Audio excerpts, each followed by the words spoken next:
السلام عليكم، مرحبا بكم معنا في كوزينة أسماء. اليوم غادي نقدم لكم الكرنب الملفوف محشي باللحم المفروم.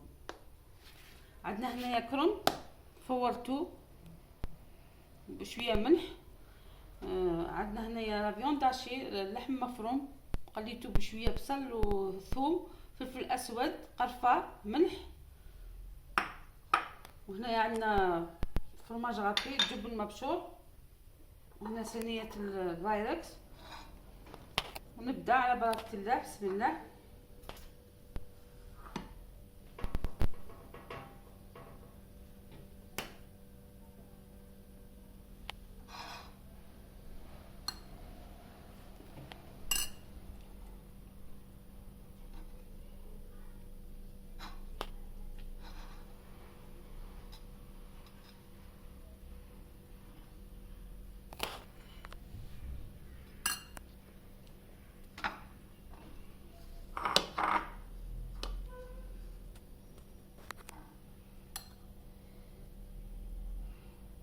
احنا نعملها لكم بصلصة البيشاميل في الفرن، يجي طعمه لذيذ.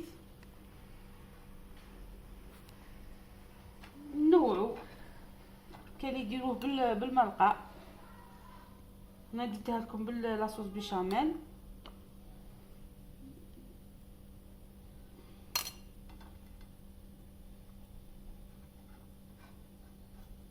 نلف هنايا.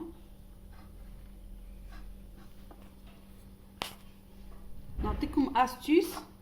عندنا هنايا الملفوف كي يكون الاوراق تاعو تكسر، انتيا غلي الماء نزعيلو الراس وديريه في الماء مالح مغلي باش تنزعوا لك بسهوله الاوراق.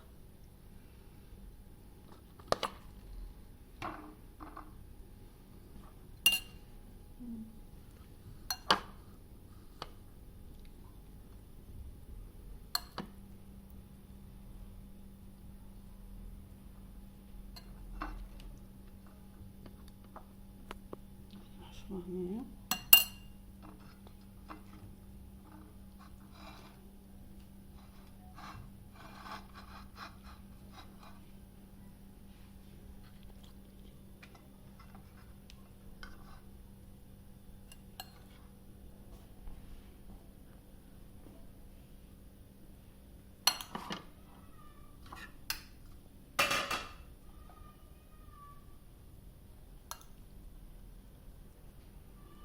جربوه صدقوني يجي بنين.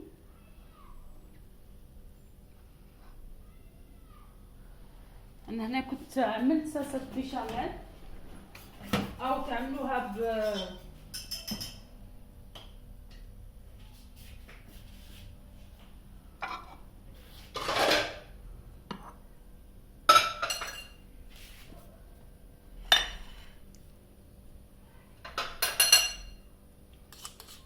او تعملوها كريمه الجبن.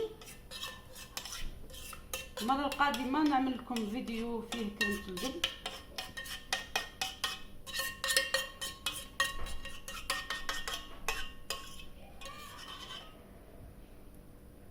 نوزع كامل حشوه يجي بنين.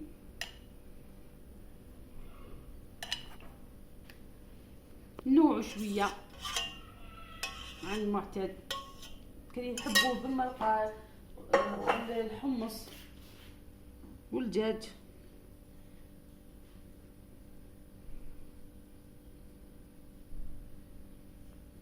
هنا كلشي طايب معانا ما ياخدش وقت بزاف.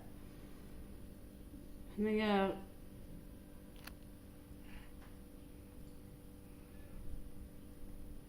باش يتحمر معانا دخلوا الفرن على درجه 180 مده 10 دقائق حتى 15 دقيقه يتحمر لكم الجبن. هنا نوريكم الشكل النهائي كيف جا معنا.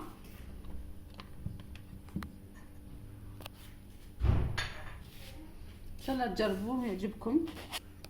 لا تنسوا الاشتراك في قناتي ليصلكم كل جديد.